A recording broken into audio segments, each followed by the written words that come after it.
Bacteria are microscopic organisms which are capable of making the life of living organisms very easy, especially the human beings.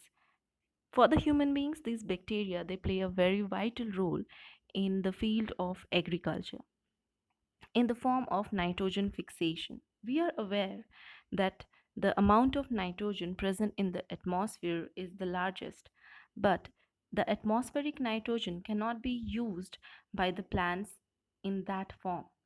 So it needs to be transformed from the atmospheric nitrogen to usable nitrogen in the form of nitrates and nitrites. That is done with the help of nitrogen fixes. And these bacterium, they are present either in free living state, for example, Anabaena or Nostoc, or at times they are present in symbiotic combination with a pea plant or leguminous plants, any plant which produces pulses. So in these plants which produces pulses, you can remember the name of the rhizobium bacterium as a symbiotic bacterium. So these symbiotic bacterium they stay in the root nodules.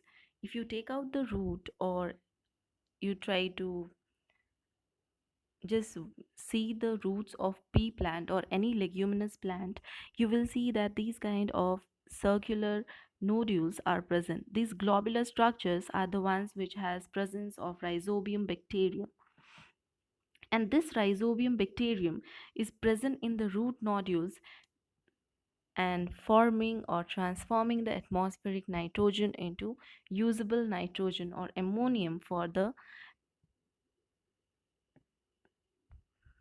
soil or for the plants. That along with water, the ammonium can be taken up by the roots of the plant. But but these bacterium they are staying in the root nodules, and that's why it's a symbiotic relationship between the plant as well as the bacterium. If the bacterium stays as such in the soil, then there is a chance of not getting any food or maybe getting killed by some predator. But if it stays in the root nodules, it will be well protected, and it will be also helping the plant in order to get high amount of nitrogen or a nitrogen rich environment for its growth. So these were the two types of nitrogen fixes. One is free living and another one is symbiotic. Symbiotic one stays in the root nodules of leguminous plants. Nitrifying bacteria are chemolithotropic. It means they are present in the soil and they are capable of changing certain chemicals in order to form its food. Some of the examples are nitrosomonas. You should underline all the scientific name: nitrosomonas or nitrosococcus, nitrobacter, nitrococcus. These all bacterium they are capable of oxidation of inorganic nitrogen compounds, or they are also known as the ammonia oxidizing bacteria or nitrite oxidizing bacteria. Nitrifying bacteria convert the most reduced form of soil nitrogen, that is ammonia, into its oxidized form nitrate. So it itself is important for the soil ecosystem function, because it helps in controlling the soil nitrogen content or leaching the soil and denitrification of nitrate also at times. We can see this structure for better understanding. See, organic nitrogen is getting converted into ammonium. That ammonium is getting nitrate is forming nitrite and nitrate with the help of nitrification. And after the nitrification has occurred in the form of mineral, it is getting into the plants. But if it is not used in that way, then again it is getting denitrification occurs and again converts the nitrates and nitrites into atmospheric nitrogen. So in this way the entire nitrogen cycle works for the plants. Denitrifying bacteria, the function is to just convert the nitrates and nitrites into atmospheric nitrogen, because high content of nitrogen in the or ammonia in the soil will not be suitable for the growth of plants. So a particular pH is to be maintained. For the maintenance of pH, excessive amount of nitrogen is not allowed to be there in the soil, and that's why it is to be converted back into atmospheric nitrogen. Thiobacillus denitrificans, Micrococcus denitrificans are some of the species of bacteria which are capable, nitrogen fixing bacteria, which are capable of converting the nitrates and nitrites into, again, atmospheric nitrogen. You can understand this. Bacillus, Pseudomonas, and Clostridium, they are converting ammonia into nitrogen, nitrogen oxide, or nitrogen dioxide. And the entire conversion is taking place from nitrate to nitrite to ammonia, and then finally to this all atmospheric form of nitrogen.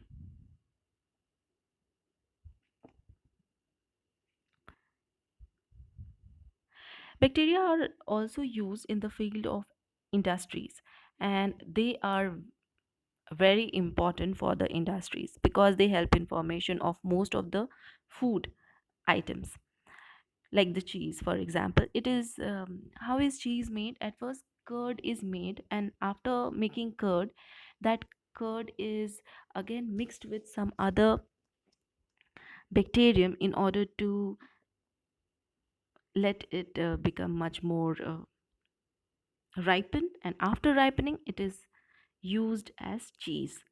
So at first curd is formed by lactobacillus thermophilus, and then after we use certain for example blue cheese. If we want to make, we use this bacterium, which is Penicillium. It is not a bacterium, it is a fungus, Penicillium roqueforti. You can see it is used in order to make blue cheese, and it is a delicacy for most of the individuals who like cheese. Bacteria are also used in order to form insecticides, enzymes, lactic acid, various drugs, and vaccines. Even some solvents and fill is also harvested from some of the bacterium. Nowadays, biofuels are formed with the help of some bacterium. Geobacter is one of the bacterium from where we can extract electricity. So, a lot of advancement is going on, and bacteria are the one who are helping us the lot. Curing of tea is very important phenomena which is done by Bacillus megatherium, and the function is as such that when the tea leaves they are broken down, they are little bitter. So in order to reduce the bitterness and in order to add flavor, the bacterium is Bacillus bacterium is used just to add the flavor of tea. Tanning of leather, it means when the leather is, or when the skin of animals is taken out and it is used for forming leather, the leather has presence of, or the skin has presence of lot of hair over it.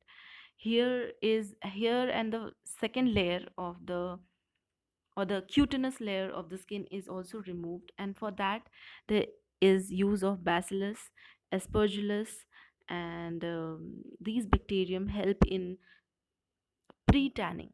So first process is done with the help of bacterium, that is dehairing part of the skin. You can see the entire process of leather formation and how it is done. A solid leather waste, if we take it, it can, hair waste it has, and untanned solid waste. From there collagen peptides are taken out, color is added to the leather. After adding the color, sludge is formed, which is again fixed with ceramicides. Ceramicides are chemicals with which it is fixed, and finally the leather waste can be recycled in this way. There are some harmful bacterium also present in the environment, and these harmful bacterium, they infect, or they, you can see us, fork is here which has a lot of bacterium over it, and this is actual condition. When we are eating, we are taking a lot of microorganisms in our diet. And many of them, they are not causing any disease to us because our body is capable of fighting against them. And most of them, when we are eating it, even our stomach is helping in killing them. Our saliva is also killing most of the bacterium. But the two ways by which any bacterium can cause disease to us is by its toxicity. It means the bacterium produces some chemicals which are the toxins, and these toxins are capable of damaging our tissue. Or second thing, they can be invasive in the sense they can enter our body and fight against our defense. It means our y shaped antibodies. And even at times these bacterium, they can invade one of the cell, form multiple copies of it, and then cause us disease. The 10 the Here are some of the antibiotic resistant bacterium whose structure is given. You can just look up to the bacterium, and some of them we have already discussed. Mycobacterium tuberculosis is the bacterium which causes TB or tuberculosis. Escherichia coli, stomach problem is there, or indigestion occurs because of E. coli. In the similar way, most of the bacterium, they cause some other diseases, but these all bacterium, they are resistant to antibiotic, and we cannot kill them with the help of antibiotics. We need some other method in order to kill them. So you all can see these bacterium. Some of the bacterium are used in order, or some of the bacterium, they are also capable of spoiling the food. Whenever the climatic condition is very humid and it's very hot, during that time we see that a pungent smell develops from the food if we have kept it outside our refrigerator. That unpleasant or pungent smell which is formed in the food is because of the deterioration of the food by the microorganisms. And that slimy mushy bad texture which is present in the food is because of pseudomonas, which breaks down the fat particles or the oil in the food. Or it is because of formation of lactic acid by lactobacillus. So that's why if you have ever smell, or if you have even touched the spoiled food, you will see that it is slimy and it has some sour taste. If someone has tasted it, it is because of the lactic acid bacteria and the lipolysis. You can see just the food particle, it is enlarged, and these are the pseudomonas which are visible. So they are the ones who have spoiled the food. Bioweapons are certain microorganisms which can be used in order to cause massive destruction. So nowadays, we are suffering from a pandemic situation. This kind of pandemic can also be formed with the help of some other biological war. Here also we can think it of as a bio weapon.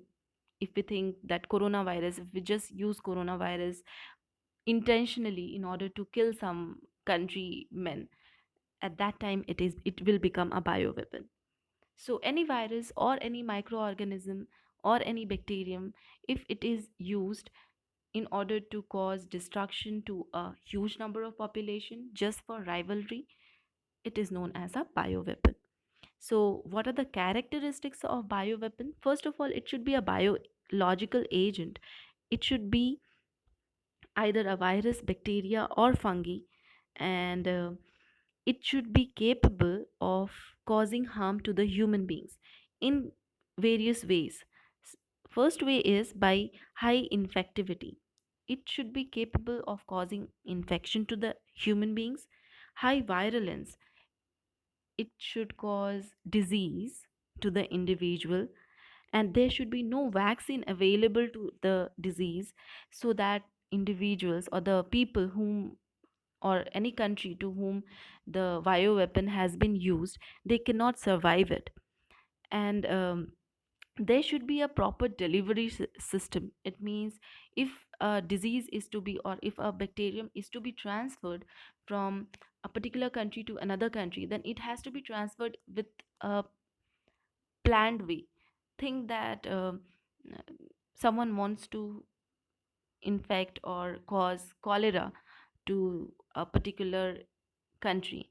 At that time they will take a water bottle filled with cholera and mix it in the water bodies nearby, and or maybe infect it in large tanks, pour some amount of those infected water in some ponds, and now that anyone who drinks water from that pond will be suffering from cholera. Although we have a vaccine to it now, but think about a situation when when no one is having a vaccine of cholera. At that time there will be massive death occurring, as because people will just suffer from it without knowing the remedy. And that is the actual idea of bioweapon. So bioweapons are living organisms, microorganisms which are capable of releasing some toxins, and these toxins should be lethal for the human beings. And whenever it is used deliberately, then only it becomes a bioweapon. We are not calling or we are not saying that coronavirus is a bioweapon because it has unintentionally spread. China has not intentionally spread the coronavirus, it just happened. It was not deliberate act, and that's why this is not a bioweapon. It is just a pandemic situation which is occurred because of negligence, or some just because of negligence. So what are the criteria? Some of the bioweapons which has been used on different individuals are anthrax, Clostridium botulinum. So this causes paralytic attacks or neurotoxic attacks. Ypsis is a smallpox bacterium, and these are the bioweapons which has been already used and has caused invasive, or you can say it has been very destructive for the mankind. Over in our history it has been very destructive. Biological agents include bacteria, viruses, and fungi, and some toxins. Now when they have the ability, these bioweapons have the ability to affect the human health, at first in mild way, or sometimes allergic reactions may develop, or even it can be lethal. One of the example is of anthrax, which is caused by bacillus anthracis, and it was once used as a biological weapon. So it is just kept in US in a very protective protected way, so that it is not causing any harm to any of the individuals on this planet. Now anthrax, when it spread, it was spread, or it was collected from cows. Cows did not suffer from anthrax. They used to have just pox kind of small disease, and it was not lethal for the cows. But when human beings were infected with the same disease, it caused death to them, and that's why it was regarded as a bioweapon. Thousands of people died because of bacillus anthracis bacterium. Okay, so these are some of the good as well as bad effects of bacterium, and how can we use them in good ways and avoid the use in bad ways.